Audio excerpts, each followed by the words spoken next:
Do you hear that sound? That's the sound of us getting ready to have a joint discussion.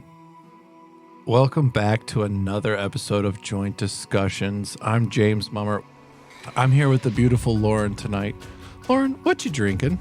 Okay, so it is called Cherry Berry Hibernate. And I actually don't know who this is by. WM Mini. But it's a sleepy time tonic. So we better get on it because these things are effective as fuck. It's a good thing that we're recording this in the evening time as well, because sometimes we record in the morning, sometimes in the evening. That would not do very well for us or you if you popped that thing first thing in the morning.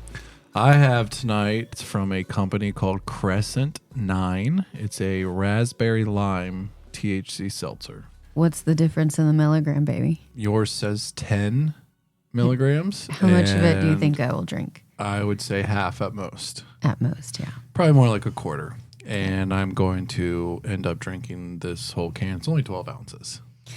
Yeah, so, we are big difference of the utilization of the flower. So yeah, there's only 4.25 milligrams per ounce of mine. So it's pretty much the same. Mm-hmm, sure. I did the math. The math ain't math. Well, welcome back to the next episode of Joint Discussions. I'm so excited for us to get here. This is episode 4. Yeah, welcome. And we're proud of you if you made it through the last couple of episodes. Welcome back. Yeah, and I just took a drink for those last couple episodes because it was a lot. It was really, really kind of heavy. It was very personal. Quite frankly, kind of hard to listen to sometimes when editing. All the time. That's an important part of our story. We didn't want to shy away from all of the details. We didn't give you every single one, but we didn't want to shy away from some of those details that early on in a relationship, early on in merging a family, you got to know some of these things. And oh my God, it's been quite a summer. We are back in school. All kids are back in school. So let's just let everyone know at home kind of what we're dealing with. We have 6 kids, and 3 of them are in elementary school. 2 of them are in middle school, and we have a high schooler. But Lauren, that would be easy if they were all 3 at the same elementary school or all 2 of them were at the same middle school. But no, babe, tell them exactly what we got. Yeah, I mean, we have the joyful outcome of having a blended family, just to put it short. Yeah, half of our kids go to school 30 minutes south of us, and we have to keep that commitment. The time that we have our children, we have to go all the way down there, which is an hour round trip, and later in the afternoon go all the way down there, which is another 1 hour round trip. And we have 6 kids, but 5 schools is where I'm getting at. We have so many. We only have 2 of them that are at the same school. Every single other kid is at a different school. So on school weeks with kids, we are literally schlepping around children all the time. Yeah, full on taxi. But that's part of what we chose when we decided to blend, and we knew that that was a possibility. But we truly did say that we are going to lean in and own all of this, knowing that that could be a reality, because we had talked about trying, some of our kids wanted to come to the same school district they had priorly been at and their current brothers go to. But that didn't quite work out this year. We have committed to the drive. We've committed to what it takes to have our family operating. And Jesus, what a summer it's been. What a start of the school year it's been. Definitely. I mean, it has been a full immersion. And I think that that would be for those of you that might be considering partnering again, or you're in the middle of a merge and have a blended family. This pod is open for so many different kinds of family styles. There is a real aspect that it's kind of chaos. I think that that would be one of the key components that happens when you get divorced, is recognizing it's going to be messy up front. A lot of things are going to change. You're going to have a lot of emotions, not just from adults, but from children, and pushback and commitments from previous relationships or contracts from divorce, etc., that you have to work with. And It's a lot. And that's why we built this podcast, is to share and to invite you guys into these conversations and let you guys, first of all, know you're not alone. And second of all, to hopefully build some community and support and awareness around what it looks like life post deconstruction and divorce. And some people will hear that word chaos and they're like, oh, I thrive in chaos. You know, it's probably like you're talking about like organized chaos. That's not what it's been for us. We're in the process of getting some of that organization going. Mm-hmm. Yeah. And it's included some big changes in our family. It's included a lot of changes that have stemmed from the summer of hell, as we're going to probably call it. We blended our family right after school started. We got into your apartment. We blended our family right as the school year ended. Moved all of us into that small apartment that we referred to in prior episodes. But during the summer, we moved into a house. However, things have kind of been tricky when it comes to some of the challenges that we faced with our kids, with you working at home and me working away.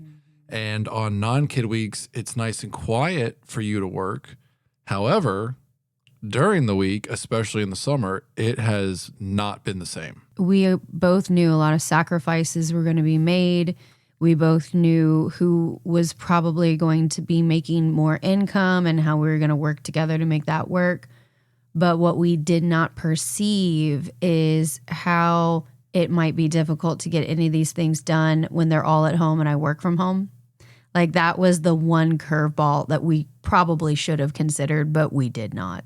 Yeah, and a lot of kids have opportunities sometimes to maybe go to a camp, maybe go away at a grandparent's house for a week or two. That was not as much of a reality for us. And so, yeah, you spent this entire summer working on your business, the business that pays our bills, that helps us eat and all of the things that we need, on top of being a mom. And all the moms out there are probably saying, hallelujah, like, we know exactly what that's like, because when you have 5 children constantly asking you questions, constantly needing your attention, most of them at more than one at a time, it gets quite hectic. And something that we both recognized is that you just were not going to be able to get what you needed to get done. You were not going to be able to put the focus that you needed to into your job while we had this summer going. And so we were kind of in flotation mode for the summer. We knew what we had to do to get through the summer. We definitely looked at the calendar, moved things around. Luckily, because I'm self-employed, I have some freedom and flexibility to be able to move things around and consolidate them into weeks, you know, where we don't have the kids, but then it creates what I like to call the pendulum lifestyle, where part of your life, like usually if you have a 50-50 split, just depends on your time split. If you have, you know, separation from your kids, is that week that you have your kids, you're trying to be number one parent and present. And then the other week I was shoving like 80 hours worth of work in a week. And it created this massive imbalance that the moment that we merged, we felt the push up against.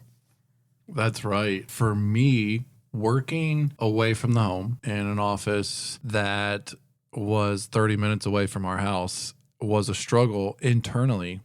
There'd be so many days we communicate frequently during the day. It would be, oh, the kids are doing this. Can you text? Or they just won't leave me alone for that. And I would feel this like, oh my God, there's this pool of me wanting to come and save you. But I couldn't. I couldn't save you at the time during the day until I got home. But then that created in itself issues with us and the kids, frankly. I'm coming home from work stressed because you've been stressed during your day. You're trying to wrap things up from your work, and the kids are coming home from school, or in the summertime where they're coming home and they just immediately need everything to happen. And there was just no time for us. There was no time for you and I really during kid weeks. And that's something that you have to take in mind. I never quite thought about it that way because it was always like, yeah, like you said earlier, there's this champion parenting. When you have the kids, you're Mr. or Mrs. Everything. But if you still don't stop and take some moments and carve out some real intentional time during those kid weeks, it can really put a strain on the relationship. Yeah. And I mean, I think that you have to kind of like look backwards to figure out how to move forwards, because before I met you, and especially before we lived together, and this is for any other single parent, that's like, you had to do what you had to do because you have one income. You have one income, you have all these kids, you have one car, you have all these responsibilities. You're so used to that, like, I have to do whatever it takes. It is complicated to get to a place when you realize that you have a partner that can help you with those things, to even know how to ask, to get past the fear of rejection of asking some things, especially when there's like stereotypical roles in play. Like, that's a mom job. I have very large asterisk fingers going on right now. That's a dad job. Those kinds of deeply conditional societal roles and narratives that we're pushing up against. And you add that James Dobson family first bullshit that's like, the mom is here to have babies and to raise them, and dad's meant to be the breadwinner and go out and work, and he comes home and you got to do whatever you got to do to make sure that he feels seen and blah, blah, blah, blah, blah, and serve him. And there's a lot of different narratives and constructs and conditioning that immediately start to come up to the surface when you start to merge from being an individual where you're trying to free yourself as an individual, but then you go back into merging and being in a partnership again. Let's go back for a second, though, and talk about this you do anything you got to do to survive. If we're just being frank here, I think for a lot of parents as well, a lot of single parents who are up against that, trying to provide that income, be the parents, the mom and the dad at the time, the crutch or thing that a lot of times we use is technology. Oh, yeah. Phones and YouTube. Holy shit, that was something that definitely was applicable for both of us. I didn't want to be the hard-ass dad when it was my time. You don't want your kids to hate you because you already feel like they hate you because you've done this or that. And so you give them these times. Both of my sons during my separation ended up getting phones. They were... we had a middle schooler and a late elementary schooler. But in times when your parents are separated, you're moving here and there, and in today's age, they got phones. Yeah. But those phones opened up Pandora's box, really. Yes, they did. Many of us this age are raising children in an environment that we were not used to growing up in ourselves. We did not have iPhones and the entire fucking internet at our fingertips. And now our children have that access. Our children were getting to a point where they actually were full-blown addicts. Oh, definitely. Yeah, and I think that, my question would be like, did they get their phones last year, babe? Was that the soonest? Did they have phones before I knew them? Marshall had a phone before you knew them. Owen got a phone earlier this year, but even Marshall was one that came in not far before I would have met you. Okay. So he had very little time with phones. Your oldest, our oldest now, Judah, he had a phone for a little while. Yeah, so Judah, our oldest, the one that's in high school, he's on the spectrum. One thing that I learned very early with Judah is that a screen of any kind was going to be something that he would get lost in. It allowed him to not have to interact with the world that demanded something that was hard for him to do, which is socialize, eye contact, etc. I knew screens were always going to be a challenge with Judah, but also a tool, and finding that balance was very hard. And then because he's the oldest and he had a screen, then the others, they wanted screens too, which we were really good. My ex and I were really good about with until I got divorced. So for me, I left on January 6th of 2020. I moved into a huge house in Yellow Springs, Ohio. Immediately, pretty much 3 weeks later, the world shut down for COVID. And I had just gotten divorced, or I just left My business was not fully up off the ground and the world shut down. And me, just like probably everybody, had to come home and work. I think that that was a very early stage of where that screen addiction that I think we're going to see generational outcomes here, even within 10 years, where, they're not socializing, they're not around people, they're on screens, they're wearing masks, etc. It's super scary, honestly, to think about the long-term repercussions of that much screen use and technology availability. A lot of times with breakthrough drugs that are coming through, like for instance, I feel like Ozempic, any of these weight loss drugs that are working wonders for a lot of folks for both diabetic reasons and for weight loss management reasons, but there's not long-term studies that show us exactly what that happens with consequences or repercussions long-term. And so it's the same way with this. Like, I'm so interested, but also scared as fuck to wonder what's going to happen 10 years from now when we have some real data on those kind of things. But it was coming to a head for our children. All of them during the summer were in survival mode, and they were all full-blown addicts. I mean, straight up like fiends. Yeah, and we knew like we had to do what it took to get through the summer because we needed to get through the summer. We were in it wasn't tiny, but it was tiny with that many people in it, 3-bedroom apartment, that we were like, whatever it takes for me to be able to get done with work and us all not murder each other at 5 p.m. What we knew is that once we moved, we knew we were going to move before school started, that like a reckoning was coming. And we had told them over and over and over. But then finally this reckoning happened when school started in mid-August. Yeah, and we as parents will tell our kids some things, and sometimes if we're just being honest, it's a little hard for us to follow through with what we think about in our minds versus what the outcome actually is. Yeah. And so we had talked about this reckoning. We had talked about this like, okay, we have got to institute some sort of like screen time thing, because it wasn't just the screens. It was the fact that no chores were getting done. Yeah. That all of their behaviors were reward driven. They did something because they knew they got screens, instead of like, hey, we have a family of 7 or 8. We need to function like a big group. And there was none of that. You were getting left with much of the slack.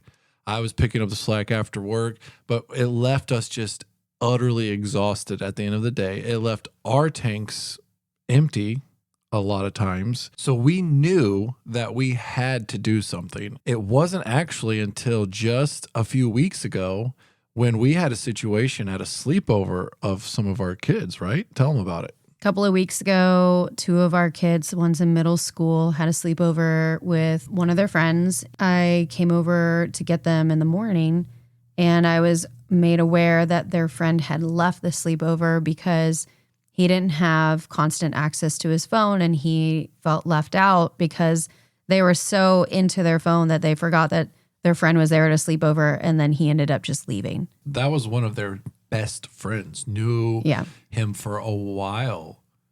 And it was almost like you could see it on his face when we discussed that with him. We said, hey, your best friend just left your house because they didn't feel welcome. They didn't feel like attention was being paid. Like, I remember having sleepovers, and yeah, we might have still played a game, but we were all together and doing it as one thing. But nowadays, everyone has this little 5 or 6 inch personalized box that they can do whatever. And many times we find our children playing the same game or activity, but they're all on their own devices. Yeah, that's actually a whole thing. It's called parallel play. It's not eye-to-eye play or back-to-forth play. It's called parallel play. And I learned that through studying autism, because that's typically what happens with people on the spectrum is they don't have those relational skills naturally to be like, and how are you? And then wait to hear. And then like take the relational aspect of that and go back and forth. And so one of the major ways that people on the spectrum tend to connect and relate is side by side. It's individualistic, but we're doing it together. What's really, really interesting is how even 10 years ago, they were understanding how kids' brains were changing. evolutionarily because of particularly iPhones. I remember reading this when Judah was about 3, maybe. So he's about to be 14. And it was talking about how they're finding that different parts of this generation's brain that's coming up right now is vastly different from ours because their imaging processing center is 2 to 3 times larger than their like ability to do eye contact or communication, because their brain is already starting to evolve to prioritize pictures versus verbal and eye contact based communication. Oh, Jesus. Isn't that crazy? That's very crazy. We have a brain that's much differently mapped than what our children's brains are in that generation. And that's really human evolution at play. Mm-hmm. But it sounds like it's at play for the wrong thing. It's great that you can process images fast or whatever that might be, but lacking any kind of communicative style, any kind of ability to speak or make eye contact and do things, feels like to our generation, and I'm sure older generations, like that's going to be a problem for our kids when they get to adulthood and to the workforce and to the earth outside of living at their parents' house. Yeah, I mean, I remember that article. That's also around the same time that I read a pretty life-changing book. I'm literally, it just like left my brain. I'll remember it in a minute, but it's about all kinds of different neurotypes. And they were talking about, and like I said, this was like 12 years ago, I think. Within 20 years, 50% of all children would be on the spectrum. And I was like, 50% of anything is not a DSM-5 related cognitive difference or what they would call disorder. That's an evolution of like human species. And so what's really interesting is how, not to get too far off on a tangent, but like how the human of the future is more telekinesis. It's programming and its language is more like felt sense versus verbal and eye contact based, which is a whole, like I said, a whole other conversation. It makes me think so much of the one Office cold open when Kevin Malone wants to say less words. Oh, yeah. Oh, my God. Why say more words when fewer do trick? Yeah. SeaWorld. Oh, my God. Are you going to see the world, Kevin, or are you going to SeaWorld? But that's what I think of. Like, they have to say far fewer words. That's scary as hell. And I think we identified all of that and is like, okay, we need to do some things. So we decided to implement some systems. Shout out to our kids' friend's mom for being the enforcer that gave us permission to do the same. Exactly. Thank you so much. We decided, because actually you had read an article, not recently, you shared it with me, you shared it with your parents, I believe, an article about the effects that screen time has on a developing brain like that, or even probably our brains, I'm guessing.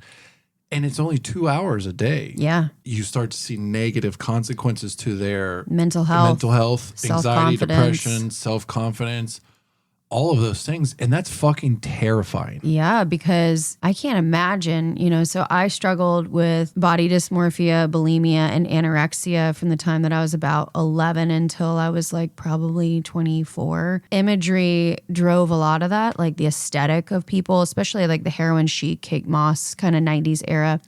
But the idea that like they have all of these heavy filters on these models on social media, oh my God, I cannot imagine what my self-confidence would be like as a 12-year-old right now. Like, it is completely terrifying, not just the way that the world is trying to craft this kind of aesthetic everywhere, like it's literally everywhere, but also everything is visible and known. So like somebody could take a picture of you and post it in like a vulnerable moment, and all of a sudden everyone from your middle school knows something because somebody happened to be there and take a picture. That just is a nightmare.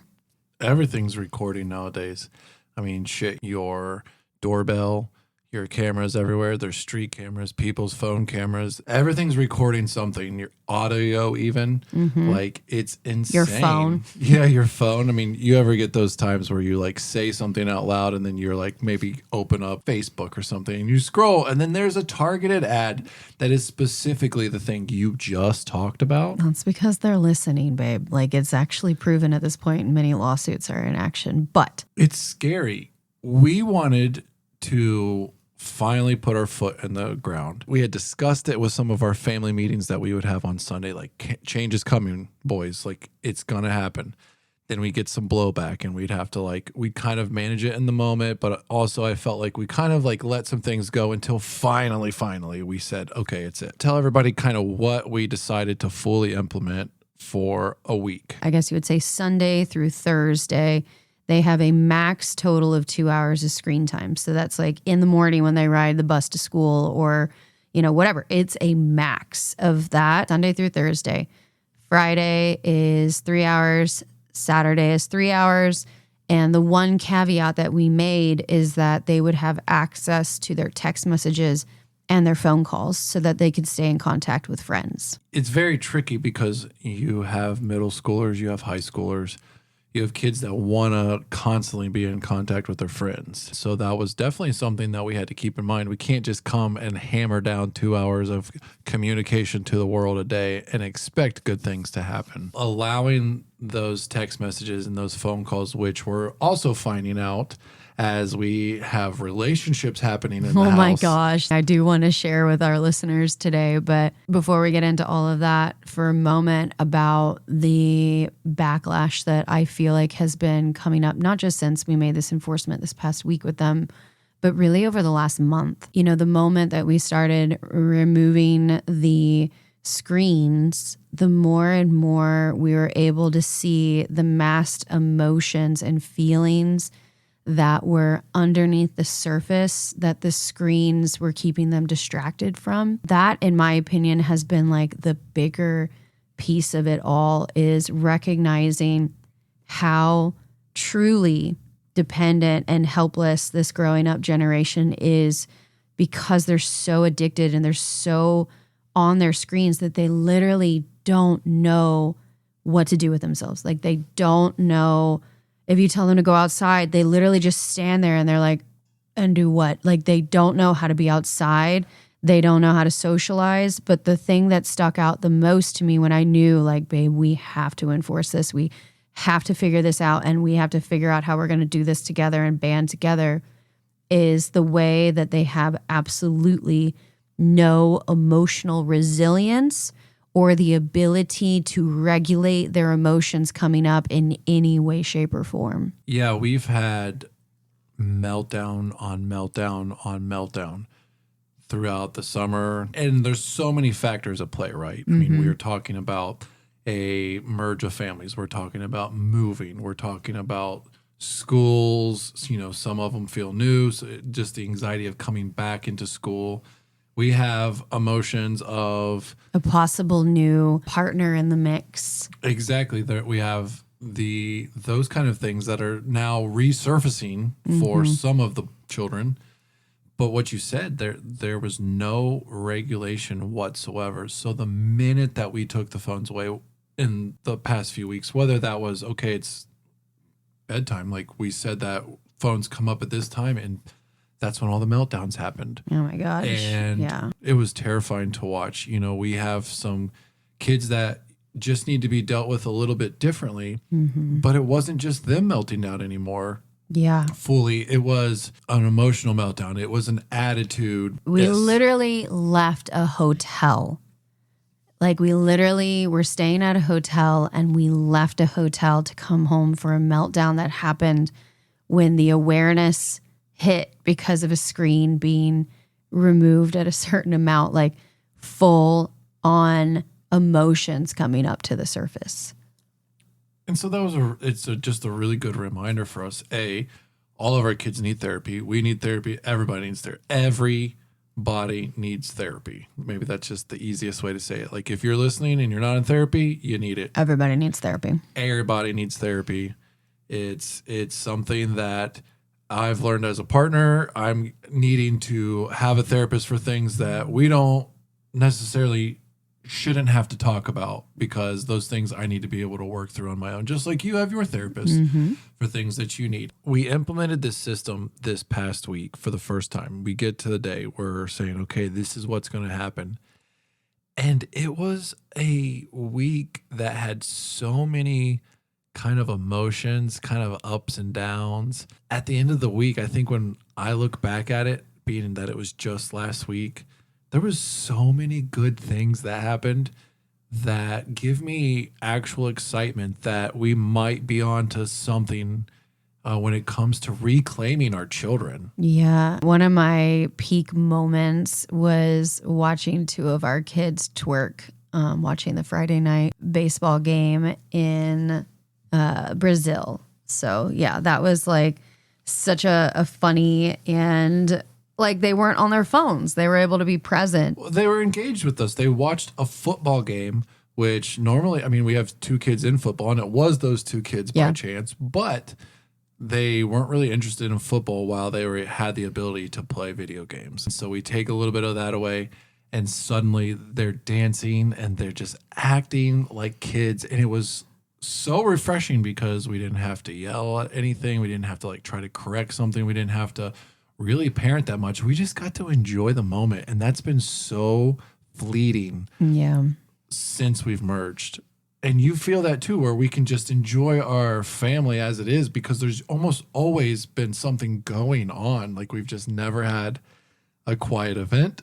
Oh no. We've never had a quiet time. We've never had, I mean, the weeks they're not here. yeah, but right. But the weeks that they are here, we've always had, it's just been amped up so much. It's amped up our relationship a little bit. Some things have been like, and we've recognized, oh my God, we don't really fight much or hardly at all when we don't have our kids here, because they kind of exacerbate some of the things that, you know, can be touch points sometimes. Watching our kids dance freely was really fun. Another thing that we both just loved so much, I know that you're beaming on the inside as a successful entrepreneur, because you, for the last decade plus, have been doing it on your own. You've been working hard. You've been crafting and creating things and working so hard to be so successful. And our boys started to do that. We have two budding businesses going on right now in our household, and it's really kind of exciting. Which one is your favorite? I love them both. I think that they both have their power and allure, and I see the sustainability of one a little bit more than another. I also see a seasonality to another one. I'm thrilled to see that they are generating ideas and creative ideas because they don't have a phone to look at. Yeah, we have two kids primarily. I say don't tell their ideas. Why is that? We don't live in a neighborhood with any of them. Any of our competitors. I feel like we have to ask for their permission on that. Okay, well, then we won't give it away fully, but one involves some kind of scrubbing and cleaning of things. Yeah. And another one involves some exploration and salesmanship. Yeah. The kids found some immense success. They did. We took away their phones. We told them that they had to have mandatory outside time. We told them that you only get this many hours, and that there was no budging from it. Yep. And they started going outside. They started drawing a little bit more. They would go practice something. They would play with cars. They would use magnets. They went outside and started these businesses, and they come home, as the kids say, with some Skrilla. Mm-hmm. Yeah, I mean, I think that they found that they had something tangible. They felt like they did something versus like staring at a screen and you're playing with digital everything. I feel like there was a real ownership that they got to have. They are so used to chasing these skins, or like you said, all of these digital assets. They grind, as they say, for these different characters and their things, and then they just move on to the next one. There's no joy or satisfaction. They don't get to hold it in their hands. And if that company ever goes under or they lose they don't carry those things. And they've actually kind of been spending, when they get their birthday money, Christmas money, they want to spend it on these digital assets. Yeah, And that drives me crazy. It drives me up a wall as well. They made some money and immediately wanted to start learning some things about business. We had conversations at the dinner table. It was a thing where we couldn't get them to shut up about it. Yeah, I was like, guys, I do this for a living. I need to not be talking about this 24/7. Them having little business plans, them having partnership agreements, it's stuff that if you would have told me that was going to happen in the midst of a screen thing, I would just be like, you're fucking crazy. There's no way. We're not recording this podcast and saying, yeah, we're out of the weeds. We figured it out. But it was a week that we can build on. It was really quite exciting for something that we've quite frankly taken an L on so many times. Technology versus us, we're losing that battle. Yeah, I think that's like, the one thing for those of you guys listening that have kids and you're like, how did you do that? Or that could never be. We just decided. And it's just like any other major decision. The pain of staying where we were grew more and more intolerable than the fear and the pain of becoming and trying something new. We're real. We're vulnerable with you guys. It was leading to just about the only conflict that we have on a consistent basis was like the meltdowns that would come from removing the screens or trying to parent them around their screens. And, there's just power in the decision and truly, like I said, shout out to our son's friend's mom. That's hard to say out loud. It gave us a lot of permission because they just decided like these are the limitations and it doesn't budge. And so it gave us permission to be like, these are the limitations and we're not going to budge. And hopefully for you guys, this gives you the permission to be like, these are the limitations and we're not going to budge. You just have to be ready for the emotional fallout. Like, it's not been completely perfect. Like literally on our to-do list now is to get the kids all in therapy. When you remove the screens and you remove the distractions, same thing with any drug of choice or substance, you using that thing largely to cope with something that you couldn't face or you didn't know how to tolerate or you didn't know how to deal with. And the same thing happened for these kids. Our kids were masking and unconsciously pushing away feelings and thoughts and self-esteem issues that really did. Like we had one kid like shortly after we removed the screens that came in and cried because he said he felt lonely and he's never said anything like that. And it broke our heart, but it's also like these screens are isolating our kids. They feel like they're connected, but the moment they're off of them, they realize like, I don't have friends. I don't have hobbies.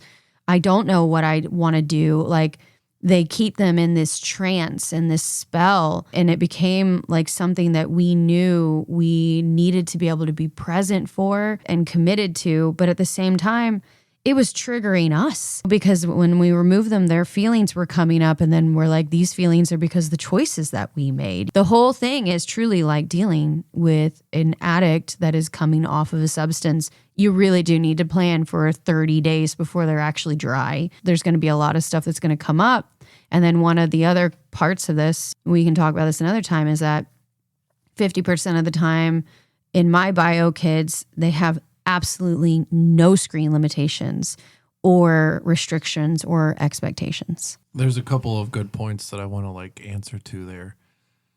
The first one, the struggle of knowing that we have a vision, we have a plan. We're not saying, I'm not trying to say that it's right or that anyone else that when they go to the other houses, it's wrong. Mm-hmm. It's just different. There's this really big struggle to know that, okay, we did so much work, but when they go away, there's a potential and a probability they're going to be fed right back to where they just were. Those memories of making money, of singing at halftime, of all those things that they had, well, that might be going away. They're right back to having a full week of like far fewer restrictions. That's probably the more... No, you're being nice. There's no restrictions and there's absolutely no boundaries and no limits. The other thing that I wanted to touch on, our kids were facing addiction as preteens and teens.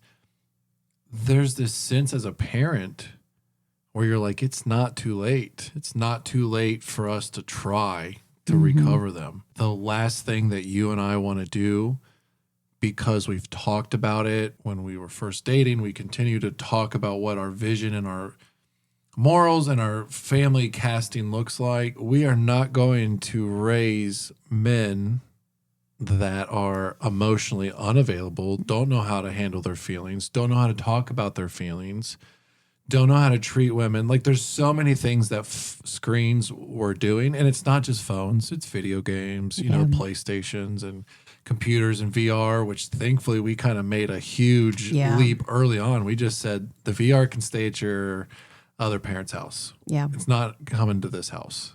Because VR is, I think, even maybe a little more dangerous. Oh, I definitely think it's more dangerous for sure. I mean, it's literally EMDR.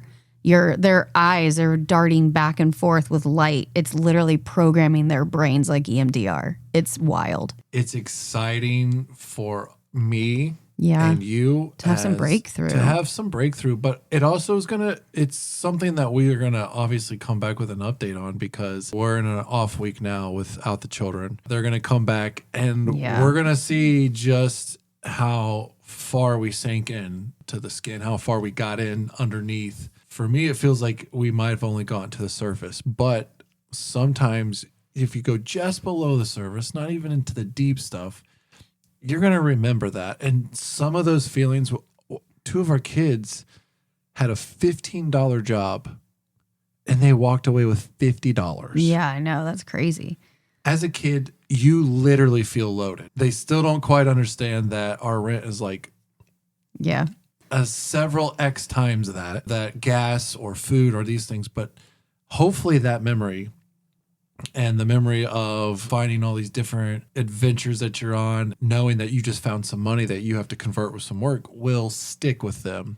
But I'm excited to see what it looks like. And honestly, from where we were 2 weeks ago, I would much rather be here. Just for that, like, touch in for listeners, it's like, we'll keep you up to date. It's like, it's the same thing for parents. I feel like this happens a lot in my divorce coaching practice.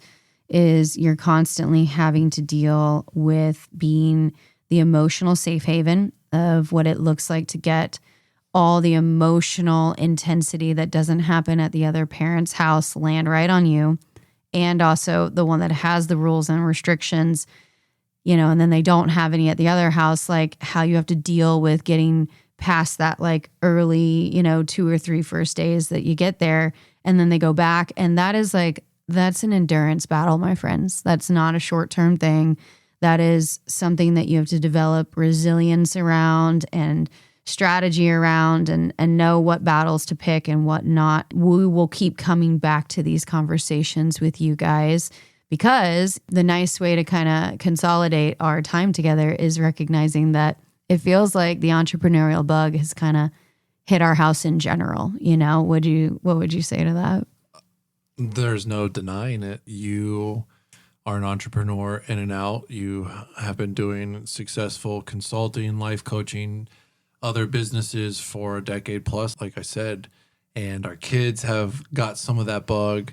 I am transitioning out of corporate work to more of a kind of 2-pronged approach right now. Yeah. I call it familial managing and mental health kind of advocacy of everyone, plus the entrepreneurial side of launching our consulting agency. Yeah. It's really exciting. They always say there's like a buzz in the air, but I feel the energy. And it's so much different than working at a soul-sucking corporate thankless job where people just don't see you appropriately. Yeah, I think that's a great place to wrap up for today, babe. Maybe next time we'll tell them about that major decision that we made and what that looks like and how we're trying to manage and navigate this brand new season of life together. Absolutely.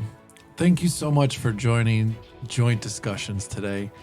We had a good time. That drink just hit just perfectly for me. We got through some really exciting talks. You can find us on our socials at Joint Discussions Pod or on YouTube at the same. You'll find our podcast there.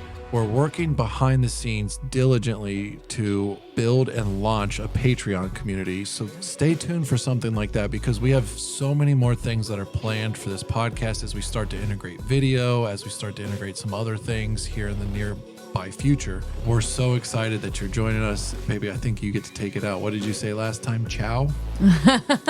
Everything that he just said, and a lot of deep gratitude. Happy eclipse season for those of you that track the stars in the sky. We can't wait to see you guys next week. Ciao.